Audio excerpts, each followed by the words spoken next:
بسم اللہ الرحمن الرحیم۔ سورہ بقرہ کا رکوع نمبر 28 اور دوسرے پارے کا رکوع نمبر 12 چل رہا تھا۔ اس رکوع کا لفظی ترجمہ مختصر گرامر کے ساتھ کمپلیٹ ہو چکا تھا۔ اس کے بعد پھر اس کی تفسیر بیان ہو رہی تھی، اور یہ جو آیت ہے للذین یؤلون من نسائہم تربص اربعۃ اشہر، یہاں سے اس کی تفسیر باقی ہے۔ اس کی تفسیر کمپلیٹ کرنے کے بعد پھر انشاءاللہ جو اس میں علمی نقطے کی کچھ پوائنٹ ہے وہ میں انشاءاللہ ہائی لائٹ کروں گا اس کو۔ اعوذ باللہ من الشیطان الرجیم، بسم اللہ الرحمن الرحیم۔ للذین یؤلون من نسائہم تربص اربعۃ اشہر، وہ لوگ جو اپنی بیویوں سے ایلا کرتے ہیں ان کے لیے 4 مہینے کا انتظار کرنا ہے۔ ایلا کا جو لفظ ہے نا، یہ قسم کو کہا جاتا ہے، ایک مخصوص قسم کی قسم، اور وہ قسم یہ تھی کہ میاں بیوی میں جھگڑے کے دوران اگر شوہر یہ قسم اٹھا لے کہ میں اپنی بیوی سے ریلیشن قائم نہیں کروں گا، یا میں اس کے قریب نہیں جاؤں گا، یا میں اس سے دور رہوں گا، تو زمانہ جاہلیت میں پھر ایسا ہوتا تھا کہ وہ اپنی قسم پہ مرد قائم بھی رہتا تھا اور بیوی بھی بیچاری لٹک جاتی تھی، اس کے حقوق جو ہیں وہ ادا نہیں ہوتے تھے۔ تو اسلام نے کیا کیا؟ اسلام نے مردوں کو مہلت دی کہ جو بھی اس ٹائپ کی قسم اٹھائے گا نا کہ زوجہ کے قریب نہیں جاؤں گا، ٹھیک ہے نا، یا کوئی بھی ایسا کام جس سے اس کو جو اس کا ازدواجی حق ہے وہ دینے سے باز آ جائے وہ، تو پھر اسلام نے ان آیتوں کو نازل کر کے اس کو 4 مہینے تک کی مہلت دی ہے مرد کو، کہ آپ کے پاس 4 مہینے کا ٹائم ہے۔ اگر آپ 4 مہینے پورے ہونے سے پہلے قسم توڑ دیتے ہیں اور زوجہ سے ریلیشن قائم کر لیتے ہیں تو آپ کفارہ ادا کریں اور آپ کی بیوی یہی ہے۔ لیکن اگر آپ قسم نہیں توڑتے اور اسی کنڈیشن میں 4 مہینے گزر جاتے ہیں تو 4 مہینے کے بعد پھر قرآن کے جو الفاظ ہیں وَإِنْ عَزَمُوا الطَّلَاقَ، اگر طلاق کا ارادہ کر لیں، تو میں بھی اس کی تفصیل میں بتاؤں گا، اس میں فقہا کا پھر اختلاف ہے۔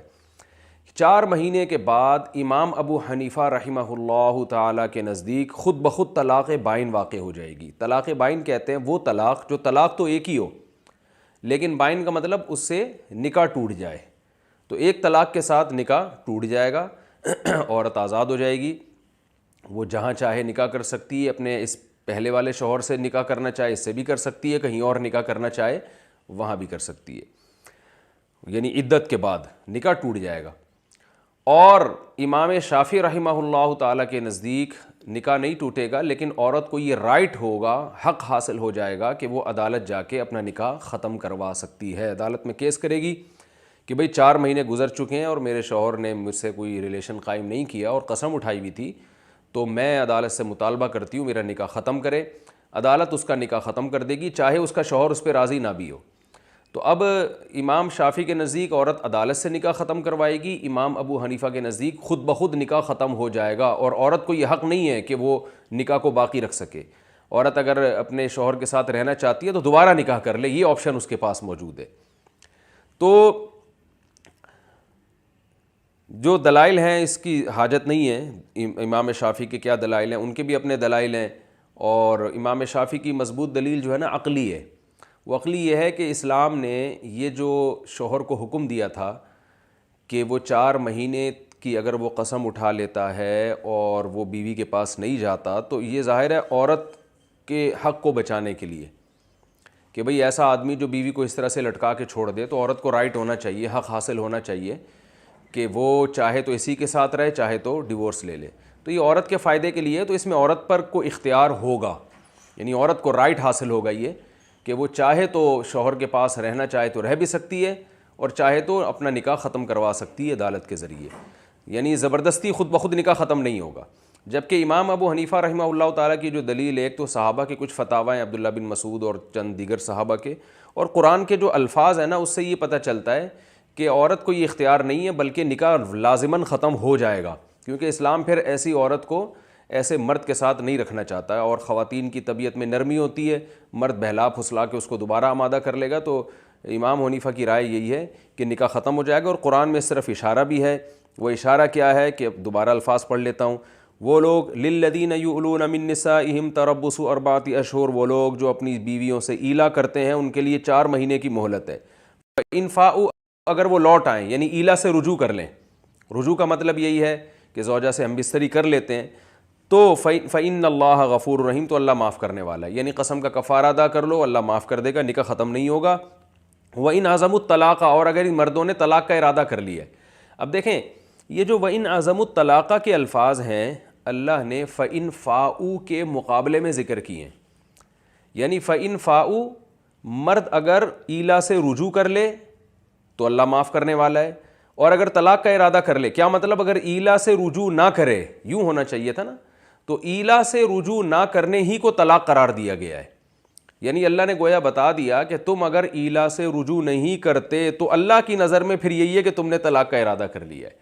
اگرچہ صراحتاً ارادہ نہیں کیا، لیکن تمہارا اس قسم پہ قائم رہنے کو شریعت طلاق ہی سمجھے گی. تو ان الفاظ میں واضح اشارہ ہے کہ یہ طلاق ہی واقع ہوگی عورت کے اوپر، اور مقصد عورت کو چونکہ ظلم سے بچانا ہے تو یہ طلاق بائن واقع ہوگی، کیونکہ رجی میں ظلم سے نہیں بچے گی. وہ طلاق رجی میں تو مرد کو رجوع کا حق حاصل ہوتا ہے، وہ جب چاہے رجوع کر لے، لیکن بائن واقع ہوگی تاکہ عورت پہ جو ظلم ہوا ہے وہ نہ ہو.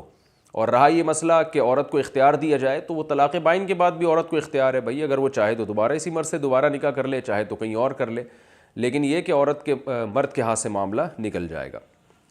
تو یہ جو اختلافی مسائل ہوتے ہیں نا، امام شافعی، امام حنیفہ اور امام احمد بن حنبل یا امام مالک، تو ان اختلافی مسائل میں اگر ریاست کا کوئی خاص فقہ ہو تو عدالت پھر اس خاص فقہ پہ فیصلہ کرتی ہے، اور اگر ریاست کا کوئی خاص فقہ نہیں ہے تو پھر کوئی بھی کیس جب عدالت میں جائے گا تو عدالت کے فیصلے کے بعد وہ بہرحال نافذ ہو جائے گا، چاہے وہ شافعی فقہ کے مطابق فٹ بیٹھ رہا ہو یا حنفی فقہ کے مطابق.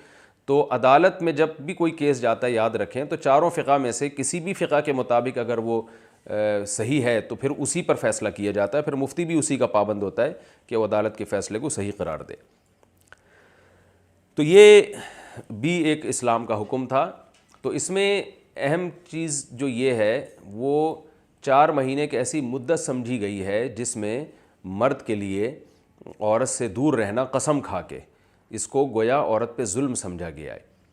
تو یہ ظلم اس نوعیت کا ظلم ہے کہ آپ ضد اور ہر دھرمی کے باعث جو ہے اپنی زوجہ کے حق ادا کرنے کے لیے تیار نہیں ہے. تو انتہائی مدت اللہ نے اس کی 4 مہینے بیان کی ہے. 4 مہینے کے بعد طلاق بائن واقع ہو جائے گی، وہ جہاں چاہے نکاح کر سکتی ہے. وجہ اس کی ہے کہ آپ نے امساک بالمعروف نہیں کیا، عمدہ طریقے سے اس کو روکا نہیں ہے، تو اسلام نے خود تصریح بالاحسان کر دیا. لیکن اس میں یہ یاد رکھیں، اگر کوئی قسم اٹھائے بغیر زوجہ سے دور رہتا ہے، قسم نہیں اٹھاتا، تو پھر اس دور رہنے سے طلاق خود بخود واقع نہیں ہوتی. یہ خوب اچھی طرح سمجھ لیں. 4 مہینے کیا 4 سال بھی دور رہتا ہے تو خود بخود طلاق واقع نہیں ہوگی. ہاں اس میں یہ ہے کہ گناہ گار ہوگا، ظلم ہوگا، عورت کو یہ حق حاصل ہوگا کہ وہ اپنے شوہر سے خلا کا مطالبہ کرے. خلا کے حکام اگلے رکوع میں تفصیل سے آئیں گے، میں انشاءاللہ پھر وہاں بیان کروں گا. اور دوسرا مسئلہ یہ بھی ہے اس میں کہ اگر کسی نے یہ قسم اٹھائی تھی کہ میں زوجہ سے ہم بستری نہیں کروں گا، اور 4 مہینے اس خیال میں گزر جاتے ہیں، یا قسم ہی 4 مہینے سے زیادہ یا 4 مہینے کی اٹھائی تھی، تو جو ہے وہ یہ ایلا ہو جائے گا. لیکن اگر کسی نے یہ قسم نہیں اٹھائی بلکہ وہ مثال کے طور پر کسی دوسرے کنٹری میں، اور وہ کہتا ہے خدا کی قسم، میں اس کی وائف مثال کے طور پر پاکستان میں، وہ امریکہ میں رہتا ہے، اور وہ کہتا ہے کہ میں 6 مہینے تک پاکستان نہیں آؤں گا، قسم اٹھا لیتا ہے، تو یہ بھی ایلا ہو جائے گا. اگرچہ اس نے قسم پاکستان نہ آنے کی اٹھائی ہے، لیکن ظاہر ہے اس کا نتیجہ یہ نکلے گا کہ زوجہ کو اس کا ازدواجی حق نہیں ملے گا.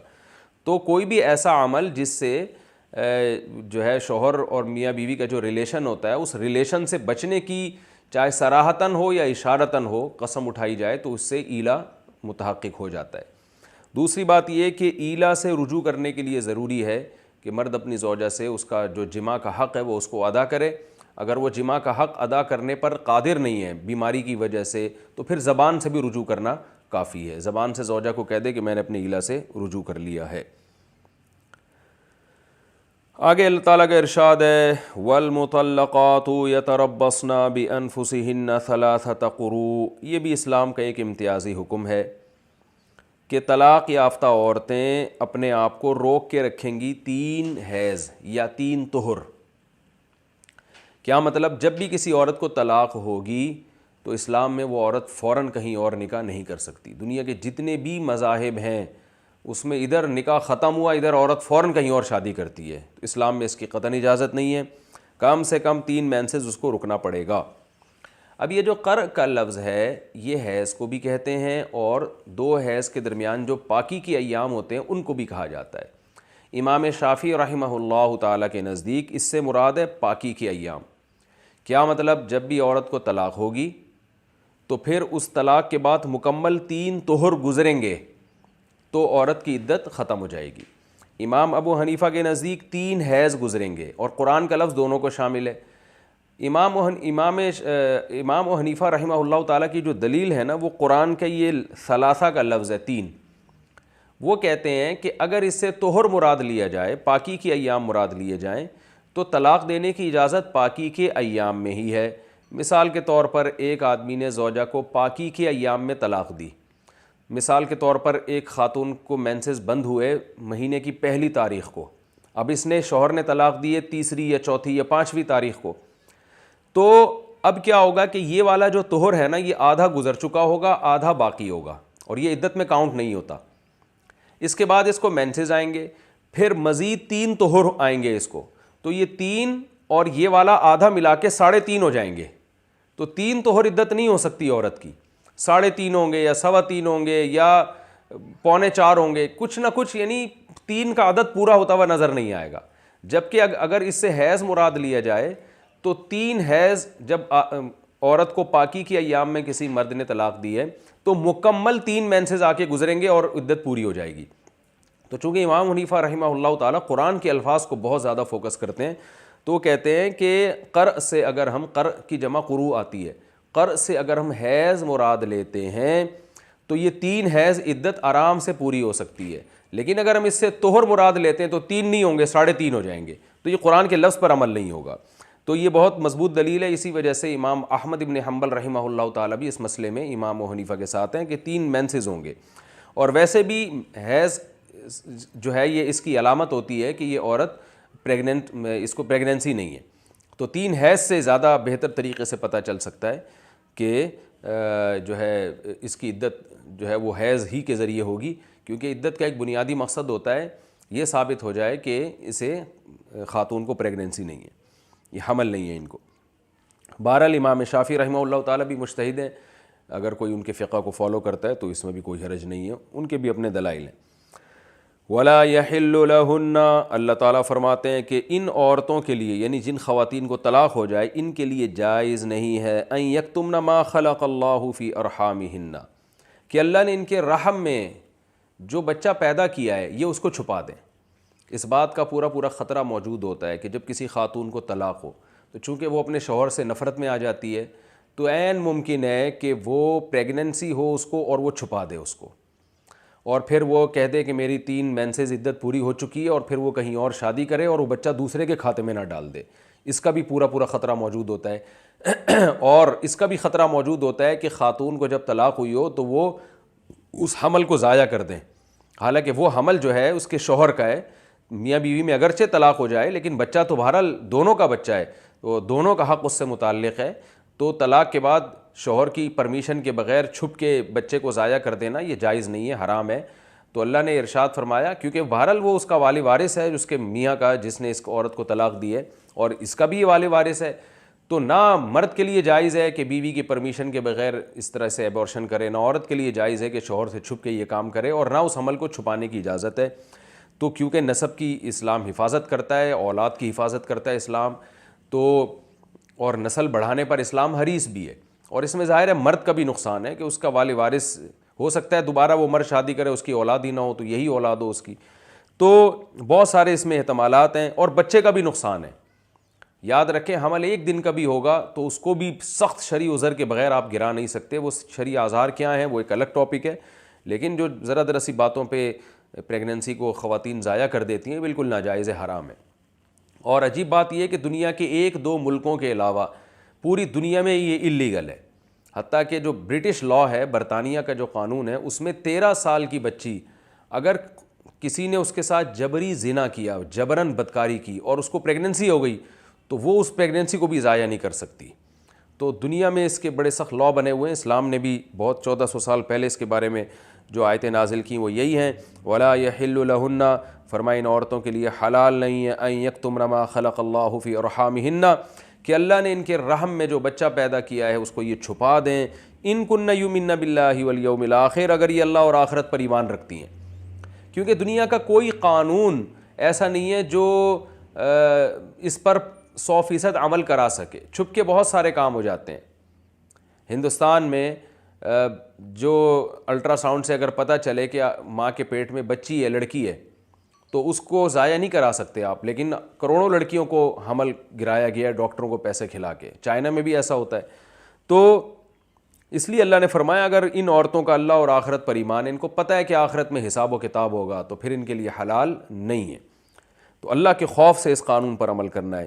وَبُعُولَتُهُنَّ أَحَقُّ بِرَدِّهِنَّ فِي ذَلِكَ إِنْ أَرَادُوا إِصْلَاحًا. اور اللہ نے فرمایا طلاق یافتہ عورتوں کی عدت تو 3 حیض ہے. اس دوران اگر ان کو پریگننسی ہو جائے تو انہوں نے چھپانا نہیں ہے، اس کو ظاہر کر دینا ہے. لیکن جب تک عورت کی عدت پوری نہیں ہو جاتی تو ان کے شوہر زیادہ حقدار ہیں کہ ان عورتوں کو ان کی طرف لوٹایا جائے. فی ذالک، اس مدت میں، یعنی 3 حیض آنے سے پہلے پہلے. تو اگر 2 طلاقیں ہوئی ہیں یا 1 طلاق ہوئی ہے تو اللہ نے حکم دیا کہ شوہر زیادہ حقدار ہے، یعنی شوہر کو رجوع کا حق ہے. اگر وہ رجوع کرنا چاہے تو وہ اس مدت کے دوران رجوع کر سکتا ہے. رجوع زبان سے بھی کر سکتا ہے، زوجہ سے اگر اس نے سیکشول ریلیشن قائم کر لیا اس سے بھی رجوع ہو جاتا ہے. تو عورت کو یہ حق حاصل نہیں ہے کہ اگر مرد نے طلاق دی 1 یا 2 طلاقیں اور عدت پوری ہونے سے پہلے پہلے وہ کہے کہ بس میرا نکاح ختم ہو گیا. نہ نہ نہ نہ، اللہ نے ارشاد فرمایا کہ ان کے شوہر زیادہ حقدار ہیں کہ اگر وہ رجوع کرنا چاہیں تو رجوع کر سکتے ہیں. ان ارادو اصلاحا، لیکن مرد کو اللہ نے حکم دیا بشرطے کہ تمہارا ارادہ اصلاح کا ہو. یہ اصلاح کا ارادہ کیوں؟ زمانہ جاہلیت میں مرد جب بیوی کو طلاق دیتا تھا، یہ آگے اگلے رکوع میں اور ڈیٹیل سے یہ احکام آ رہے ہیں، تو طلاق دینے کے بعد اس کو لٹکا دیا کرتا تھا. اس کو پتہ تھا کہ عدت جیسے ہی پوری ہوگی یہ آزاد ہو جائے گی، کہیں اور نکاح کر لے گی. تو عدت پوری ہونے سے پہلے وہ رجوع کر لیتا تھا.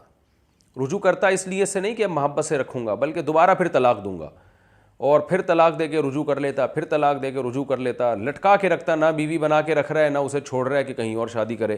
تو اس لیے اللہ نے یہاں یہ حکم دیا ان ارادو اصلاحا، مرد کو زیادہ حق ہے کہ وہ عدت کے دوران اپنی زوجہ سے رجوع کر سکتا ہے بشرطے کہ اس کا ارادہ اصلاح کا ہو. اگر اصلاح کا ارادہ نہیں ہے تو مرد کے لیے پھر رجوع کرنا جائز نہیں ہے. یہ یاد رکھیں، یہ جو اللہ نے یہاں تو بتایا کہ طلاق یافتہ عورتوں سے مرد رجوع کر سکتے ہیں، لیکن اگلے رکوع میں یہ مسئلہ ڈیٹیل سے بیان ہوگا کہ تیسری طلاق کے بعد رجوع کا حق حاصل نہیں ہے. یہ صرف 1 یا 2 طلاقوں کے بعد ہے، اور وہ بھی رجعی طلاقیں. وہ بائن کیا ہوتی ہے پھر میں بتاؤں گا انشاءاللہ. وَلَهُنَّ مِثْلُ الَّذِي عَلَيْهِنَّ بِالْمَعْرُوفِ، فرمایا ان عورتوں کے لیے اسی جیسا حق ہے جیسا ان کے اوپر ہے. یعنی ان کو بھی حقوق ملیں گے جیسے ان کے اوپر ذمہ داریاں ہیں، دونوں سیم ہیں. بالمعروف، بھلے طریقے سے. معروف کا مطلب ہوتا ہے عمدہ طریقے سے، یعنی عمدہ طریقے سے ان کے اوپر بھی ذمہ داریاں آئیں گی اور عمدہ طریقے سے انہوں نے بھی اپنی ذمہ داریاں پوری کرنی ہیں. تو یہاں یاد رکھیں یہ جو اللہ نے بیان کیا کہ ان دونوں کے حقوق ایک جیسے ہیں. ایک جیسے کا مطلب یہ نہیں ہے کہ بالکل سیم حقوق ہیں. ظاہر ہے مرد کے حقوق الگ ہیں، عورت کے حقوق الگ ہیں، دونوں کے حقوق سیم تو نہیں ہیں. تو یہاں سیم اس چیز میں کہ تاکید میں دونوں میں مماثلت ہے. تاکید ایک جیسی ہے. کیا مطلب کہ اگر عورت کے اوپر جو ذمہ داریاں ہیں شوہر کی یا مرد کی، اگر عورت ان ذمہ داریوں کو پوری نہیں کرے گی تو اتنی ہی گنہگار ہوگی جتنی مرد اپنی ذمہ داریوں کو پورا نہ کر کے گنہگار ہوتا ہے. یعنی اس معاملے میں اللہ نے مرد اور عورت میں فرق نہیں رکھا ہے. اس کی مثال ایسے جیسے آج کل کیا ہوتا ہے کہ شوہر اپنی ذمہ داری پوری نہیں کر رہا اور بیوی اپنی ذمہ داری پوری کر رہی ہے. تو اب شوہر زوجہ کو یہ طعنہ دے سکتا ہے کہ بھائی میں مرد ہوں، اگر میں تمہارے حقوق ادا نہیں کرتا تو مجھے کم گناہ ہوگا، اور تم میرے حقوق ادا نہ کرو تو میں چونکہ میاں ہوں، میرا تو بہت بڑا مقام ہے، تو تمہیں زیادہ گناہ ہوگا. تو یہ بات غلط ہے. اللہ نے فرمایا کہ حقوق میں مماثلت ہے. یعنی تاکید کے لحاظ سے، ذمہ داریوں کے لحاظ سے ایک ہی جیسی ذمہ داری ہے۔ تو اگر کوئی بھی کسی کا حق دبائے گا تو مرد اور عورت کی بیس پہ اللہ تعالیٰ قیامت کے دن فرق نہیں کریں گے، اس بیس پہ کوئی فرق نہیں ہوگا۔ تو ذمہ داریاں سیم ہیں تاکید کے لحاظ سے اور ثواب کے لحاظ سے، اور ذمہ داریاں پوری اگر نہیں کرو گے تو گناہ کے لحاظ سے بھی دونوں کو سیم گناہ ہوگا۔ آگے ارشاد فرمایا وَلِلرِّجَالِ عَلَيْهِنَّ دَرَجَةٌ، اور مردوں کے لیے ان عورتوں کے اوپر ایک درجہ ہے۔ وہ درجہ کیا ہے کہ اللہ نے ان کا مقام عورت سے تھوڑا سا اوپر رکھا ہے، جیسے کہ الرجال قوامون علی النساء، اگلی صورت میں انشاءاللہ سورہ نساء میں انشاءاللہ تفصیل سے آئے گی یہ آیتیں، کہ اللہ نے مرد کو عورت پر حاکم بنایا۔ حاکم کا مطلب عورت غلام نہیں ہے، حاکم میں اور مولا میں فرق ہوتا ہے، یاد رکھیں۔ حاکم کا مطلب یہ ہوتا ہے جیسے ہماری ایک حکومت ہے، ہم اس کے ماتحت ہیں، تو ماتحت کا کام ہوتا ہے مینجمنٹ میں اپنے جو آپ کے اوپر جو حاکم ہے، جو فیصلہ کرنے والا ہے، اس کو فالو کریں آپ۔ تو اب یہ نہیں ہوتا کہ رعایا جو ہے یہ وزیر اعظم کی غلام ہوتی ہے، یہ صدر مملکت کی غلام ہو جاتی ہے، ایسا نہیں ہے۔ تو بلکہ کیا ہے کہ وہ امیر ہے، وہ ذمہ دار ہے۔ جیسے تبلیغ جماعت میں نکلتے ہیں نا، تو ایک امیر ہوتا ہے، تو باقیوں کو چاہیے کہ اس کو فالو کریں۔ تو اس لحاظ سے اس کا مقام اللہ نے بلند کیا، اور پوری دنیا کا نظام اسی پہ چل رہا ہے۔ کوئی 17 گریڈ کا آفیسر ہوتا ہے، کوئی اس کے ماتحت ہوتے ہیں، کوئی کمپنی میں باس ہوتا ہے، کوئی اس کے ماتحت ہوتے ہیں۔ تو گھر بھی ایک چھوٹی سی ریاست ہے، تو اس لیے اللہ نے فرمایا کہ مرد کا درجہ ہم نے اوپر کا رکھا ہے۔ وہ کیا مطلب؟ قوامون علی النساء، کہ وہ عورت پر لازم ہے کہ وہ جائز باتوں میں اپنے شوہر کو فالو کرے گی۔ وہ وَلِلرِّجَالِ عَلَيْهِنَّ دَرَجَةٌ وَاللَّهُ عَزِيزٌ حَكِيمٌ، اللہ زبردست غالب ہے اور حکمت والا ہے۔ غالب کا مطلب اس میں اللہ نے جواب دے دیا خواتین کو کہ دیکھو، اب خواتین کہیں گی کہ اللہ نے ہمیں مرد کے ماتحت کیوں بنا دیا؟ تو اس کا اللہ نے دو جواب دیے۔ ایک یہ کہ عزیز ہے، اللہ غالب ہے، جو چاہے کرے، بھائی اللہ کی بنائی ہوئی کائنات ہے، تو اس کو جو چاہے قانون بنائے، وہ اس سے کوئی پوچھ نہیں سکتا۔ لہذا پہلی دلیل تو یہی ہے کہ اللہ کا بنایا ہوا قانون ہے، تو آپ اس کے سامنے اس قانون کو فالو کریں آپ۔ دوسرا حکیم بھی ہے، اس قانون میں حکمت ہے، یہ آپ کے فائدے کے لیے بنا ہے، آپ کے نقصان کے لیے نہیں بنا۔ اس میں مرد کا بھی فائدہ ہے، عورت کا بھی فائدہ ہے۔ دیکھ لیں یورپ نے اس پر عمل نہیں کیا تو فیملی سسٹم ہی تباہ و برباد ہو گیا، تو خاندانی نظام ہی برباد ہو گیا۔ تو یہ رکوع تھا جس کا میں نے اس کی تفسیر بیان کی، اور اب انشاءاللہ میں اس میں جو ہمیں علمی نقطے ملتے ہیں میں اس کو نمبر وار تفصیل سے بیان کرتا ہوں۔ وَيَسْأَلُونَكَ عَنِ الْمَحِيضِ قُلْ هُوَ أَذًى فَاعْتَزِلُوا النِّسَاءَ فِي الْمَحِيضِ وَلَا تَقْرَبُوهُنَّ۔ سب سے پہلی آیت تھی کہ حالت حیض کے بارے میں اللہ نے فرمایا کہ یہ گندگی ہے، اس میں زوجہ سے جمع مت کرو۔ اس میں ایک ہمیں اسلام کا مزاج، صفائی کا مزاج بھی پتہ چلتا ہے کہ اسلام ایک یعنی صفائی کا قائل ہے۔ اب دیکھیں میاں بیوی کے درمیان جو ایک سیکشول ریلیشن کا عمل ہے، اس کے دوران بھی اسلام یہ برداشت نہیں کرتا کہ کوئی ایسا کام کیا جائے جس سے گندگی میں آپ کو ملوث ہونا پڑے۔ تو اس سے مجھے ایک بات حیا کے خلاف ہے، لیکن یہ مسئلہ آ گیا تو میں ضرور بیان کروں گا۔ یہ جو آج کل اورل سیکس کے نام سے ایک بےہودگی ہمارے معاشرے میں پھیلائی جا رہی ہے، میں سمجھتا ہوں کہ اس کا ناجائز ہونا بھی اس آیت سے ثابت ہے کہ ایک گندگی جو شرمگاہ میں گندگی ہے اس میں ملوث ہونے کی اجازت نہیں دی۔ تو جس منہ سے انسان کھانا کھاتا ہے، جس منہ سے کلمہ پڑھتے ہیں، جو یعنی سب سے زیادہ جس کو صاف رکھنے کا اہتمام کیا جاتا ہے، اس کے اندر اس طرح سے گندگی پھینکنا اور ڈسچارج ہو جانا، جو غیروں سے ایک حیوانگی ہمارے معاشرے میں آ رہی ہے، تو یہ کہاں سے اسلام اس کی کہاں سے اجازت دے گا؟ تو اگرچہ یہ مسئلہ حیا کے خلاف ہے، لیکن ہمارے معاشرے میں بہت تیزی سے یہ چیز گندگی پھیل رہی ہے، تو اس لیے یہ جو ہے میں سمجھتا ہوں کہ اس موقع پر اس مسئلے کو بیان نہ کرنا بھی ایک قسم کی خیانت ہوتی ہے علمی۔ تو اس لیے اپنے معاشرے کو پاکیزہ رکھنا چاہیے، اور بالکل حیوان اور درندے بن جانا جیسے کہ غیر مسلموں کے ہاں، ان کا تو کوئی مذہب نہیں ہے، ان کے تو حیا اور پاکیزگی کے اصول نہیں ہے کوئی، ان کو تو بس ایک دنیا میں ہی لذت اڑانی ہے اور مزے اڑانے ہیں، اور وہ اپنی زبان سے کہتے ہیں کہ ہم پیدا ہی اس لیے ہوئے ہیں۔ تو اگرچہ شریعت نے اجازت دی ہے کہ میاں بیوی ایک دوسرے سے ہر طرح سے فائدہ اٹھا سکتے ہیں، لیکن اس فائدے میں اتنا آگے بڑھ جانا کہ بعض لوگ یہ دلیل دیتے ہیں کہ منی جو ہے وہ ناپاک نہیں ہے، وہ تو پاک ہے۔ بعض فقہا کے نزدیک منی پاک ہے، لیکن یاد رکھیں کہ منی جو ہے وہ صحیح قول کے مطابق اگر آپ دلائل دیکھتے ہیں تو منی بھی ایک ناپاک چیز ہے۔ تھوڑی دیر کے لیے فرض کر لیں اگر پاک بھی ہے، تو یاد رکھیں ہر پاک چیز طیب اور طاہر یعنی طیب نہیں ہوتی، وہ خبائث میں داخل ہوتی ہے. بہت سی پاک چیزیں ایسی ہیں جو خبائث میں، جیسے یہ ناک کی غلاظت ہے، اب یہ کوئی کھانے کی چیز تو نہیں ہے، حالانکہ پاک ہے، یہ کپڑوں پہ لگ جائے تو نماز ہو جائے گی. تو جو فقہا منی کو پاک بھی کہتے ہیں وہ بھی کہتے ہیں کہ اس کا یہ حلال نہیں ہے، یعنی ہے یہ خبائث میں، اور اللہ نے خبیث چیزیں ہم پہ حرام کی ہیں. تو خبائث میں داخل ہونے کی وجہ سے بھی اس کا اس طرح سے ملوث ہونا اور جو ہے وہ یہ بھی حرام ہے، ناجائز ہے. اور اگر آپ دلائل کی دنیا میں آتے ہیں تو منی کے ناپاک ہونے کے دلائل بہت مضبوط ہیں. سب سے پہلے قرآن مجید کی آیت ہے الم نخلقکم من ماء مہین، کہ ہم نے تمہیں غلیظ پانی سے پیدا کیا ہے، گھٹیا پانی سے پیدا کیا ہے. تو گھٹیا کے لفظ میں اس کے ناپاک ہونے کی طرف اشارہ ہے. جو فقہا کہتے ہیں کہ منی پاک ہے، جیسے ہمارے ہیں جو اہل حدیث حضرات ہیں وہ بھی اسی کے قائل ہیں، تو ان کی دلیل امی عائشہ رضی اللہ تعالیٰ عنہ کی حدیث ہے کہ کنت افرک المنی من ثوب رسول اللہ صلی اللہ علیہ وسلم ثم یصلی فیہ. امی عائشہ رضی اللہ تعالیٰ عنہ فرماتی ہیں، بخاری مسلم کی حدیث ہے کہ میں نبی کے کپڑوں سے منی کو کھرچ کے صاف کیا کرتی تھی. بعض دفعہ آپ کے کپڑوں پہ منی لگی ہوتی تھی تو وہ جم جاتی تھی تو کھرچ کے میں صاف کرتی تھی، اور آپ اسی میں بغیر دھوئے نماز پڑھ لیا کرتے تھے. تو یہ دلیل ہے.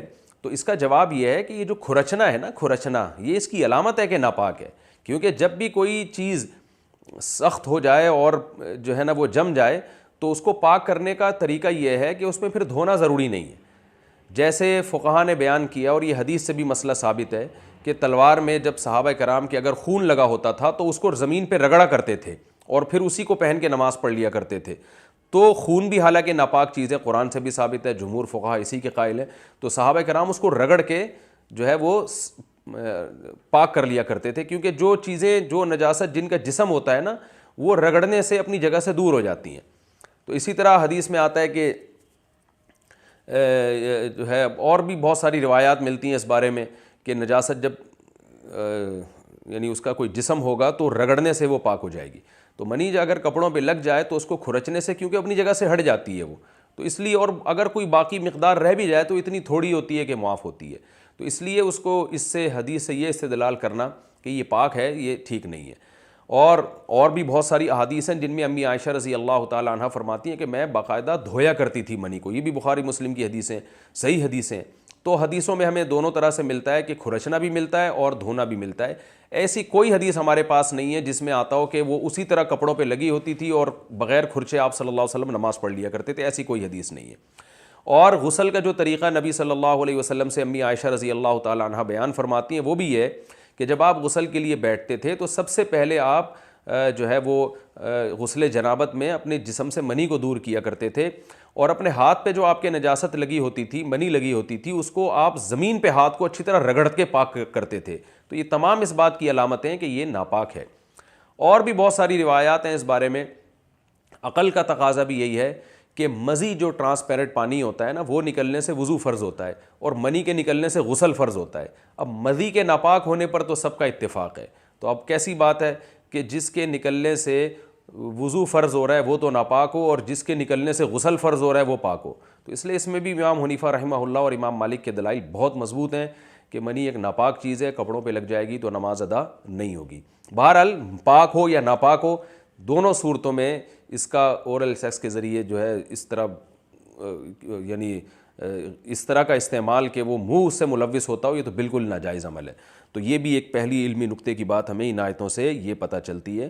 اور آگے اللہ نے ارشاد فرمایا ان اللہ یحب التوابین و یحب المتطہرین، اللہ توبہ کرنے والوں کو بھی پسند کرتا ہے، پاک صاف رہنے والوں کو بھی اللہ تعالیٰ پسند کرتا ہے. تو لباس کی پاکی، جب لباس کو گندگی سے بچانا ضروری ہے، باڈی کو گندگی سے بچانا ضروری ہے، تو منہ کو گندگی سے بچانا کیوں ضروری نہیں ہوگا.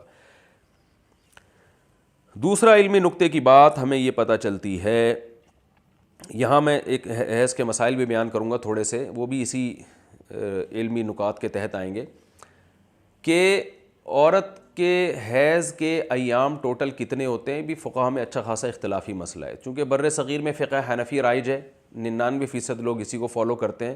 تو میں امام حنیفہ کی رائے کے مطابق جو مسئلہ ہے وہ بیان کروں گا. باقی دوسرے فقہا کی بھی آراء ہیں، کوئی ان کو فالو کرتا ہے وہ بھی ٹھیک ہے. تو اور اس بارے میں واضح حدیث ہمارے سامنے موجود نہیں ہے، ان کے آثار ہیں، ان کے اقوال ہیں. تو حنفیہ کے نزدیک راجح یہ ہے کہ عورت کی حیض کی کم سے کم مدت 3 دن ہے اور زیادہ سے زیادہ مدت 10 دن ہے. یعنی 3 دن سے کم کسی خاتون کو مینسز آ کے بند ہو گئے تو وہ حیض نہیں ہے، بلکہ اس کو ایک اصطلاح میں کہا جاتا ہے استحاضہ. لیکوریا کہہ سکتے ہیں آپ، یا جو بھی کوئی بیماری کہہ سکتے ہیں، وہ حیض کے ایام نہیں ہیں. تو کسی خاتون کو مینسز آنا شروع ہوئے وہ فوراً نماز پڑھنا چھوڑ دیں. لیکن اگر وہ 3 دن کے اندر بند ہو گئے اور ان کا خیال ہوا کہ اب یہ بند ہو گئے ہیں تو نماز شروع کر دیں، اور جو چھوڑی ہے نماز اس کو بھی قضا کریں وہ، کیونکہ یہ اس کی 3 دن کے اندر بند ہو جانا اس کی علامت ہے کہ یہ حیض نہیں تھا. اور اگر کسی خاتون کو 10 دن سے زیادہ حیض آتے ہیں تو بھی وہ حیض نہیں ہے، استحاضہ ہے، تو 10 دن کے بعد وہ نماز پڑھنا شروع کر دیں گی. تو میں 2 چھوٹے سے اس کے اہم مسئلہ بیان کر دیتا ہوں، باقی پھر آپ فقہ کی کتابوں میں پڑھیں. اگر 3 دن سے کم میں بند ہو گئے تو بھی حیض نہیں ہے، 10 دن سے زیادہ میں بند ہوئے تو بھی حیض نہیں ہے. زیادہ سے زیادہ مدت حیض کی 10 دن ہے.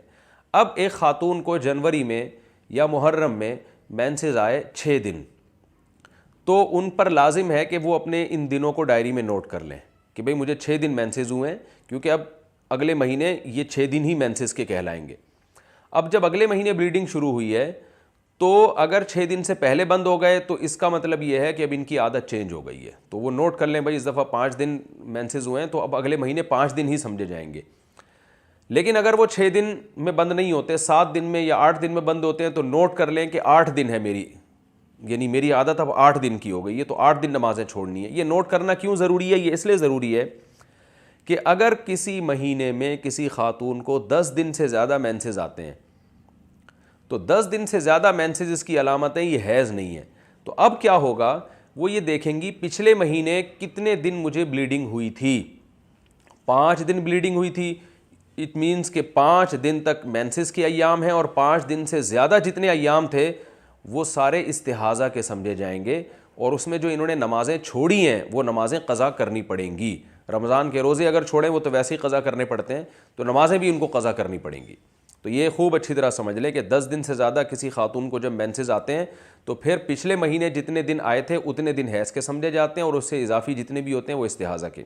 ایک کتاب ہے تسہیل بہشتی زیور، یعنی بہشتی زیور ایک کتاب ہے فقہ کے مسائل کی، اور جامعۃ الرشید نے جو چھاپی ہے اسے وہ بہت آسان کر کے چھاپی ہے اردو زبان میں.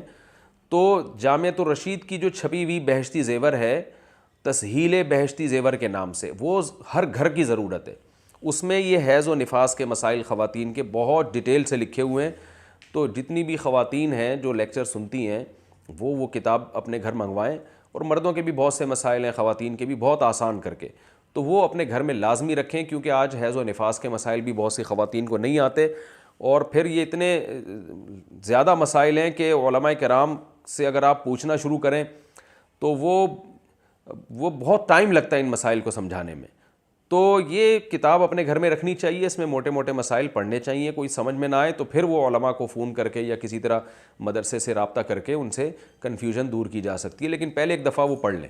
اس کی مثال ایسے جیسے ہمارے حضرت سے کوئی زکوٰۃ کے مسائل پوچھتا تھا نا، زکوٰۃ کب واجب ہوتی ہے، کب دینا واجب ہے، کب لے بھی سکتے ہیں، تو حضرت فرماتے تھے دیکھیں میرا اس بارے میں ایک بیان ہے وہ سن لیں، یہ ایک کتاب ہے وہ پڑھ لیں.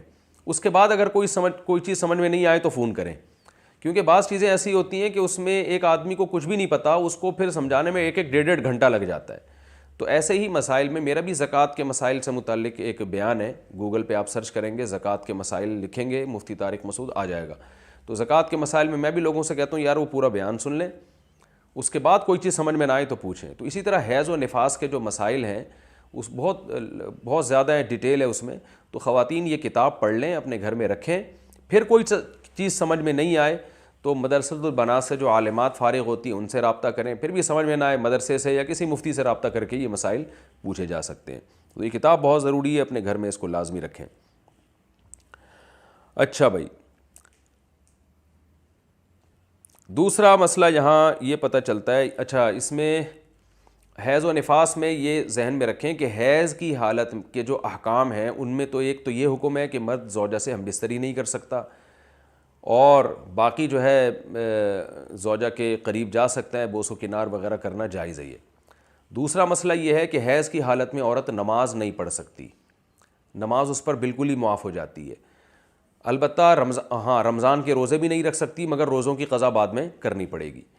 تیسرا مسئلہ یہ ہے کہ حیض کی حالت میں عورت قرآن مجید کی تلاوت نہیں کر سکتی، اور نہ قرآن مجید کو بغیر کسی حائل کے ہاتھ لگا سکتی ہے. اگر قرآن کو ہاتھ لگانا ہو، ہاتھوں میں گلوز پہن کے بھی نہیں لگائے جا سکتے، یعنی ایسے کپڑے سے لگائیں جو جسم میں پہنا ہوا نہ ہو۔ مثال کے طور پر ایک چادر آپ نے پہنی ہوئی ہے تو اسی چادر سے قرآن نہیں پکڑ سکتے آپ، کیونکہ بلا حائل ہی کہلائے گا یہ، تو وہ چادر آپ کے جسم سے الگ ہو، پھر اس چادر سے آپ قرآن کو پکڑ سکتے ہیں۔ تو ناپاکی کی حالت میں، مرد اگر جنابت کی حالت میں ہو یا عورت حیض کی حالت میں ہو تو ایک ہی حکم ہے۔ تو اگر حالت حیض میں قرآن کہیں اٹھا کے رکھنا ہے تو پھر گلوز کو آپ ہاتھوں سے اتاریں، اب وہ جسم میں چونکہ پہنے ہوئے نہیں ہے لباس، وہ کپڑا وہ پہنا ہوا نہیں ہے، تو اب اس گلوز کے ذریعے آپ قرآن کو ایسے اٹھا سکتے ہیں، یا الگ سے چادر جو جسم پہ لپیٹی ہوئی نہ ہو تو اٹھایا جا سکتا ہے۔ کرتا پہنا ہوا ہے تو اس کرتے کے پلو سے آپ قرآن نہیں اٹھا سکتے، لیکن اگر کرتا الگ رکھا ہوا ہے اس کرتے سے آپ اٹھا سکتے ہیں۔ غلاف قرآن پہ چڑھا ہوا ہے تو اس پہ ہاتھ لگانا قرآن پہ ہاتھ لگانا ہی کہلائے گا، لیکن غلاف اگر آپ نے اتار کے رکھا ہوا ہے تو پھر اس سے آپ قرآن مجید کو پکڑ سکتے ہیں ناپاکی کی حالت میں۔ اور قرآن کی تلاوت نہیں ہو سکتی، حائضہ عورت مسجد میں بھی نہیں جا سکتی، مسجد کے اندر سے اس کا گزرنا بھی جائز نہیں ہے۔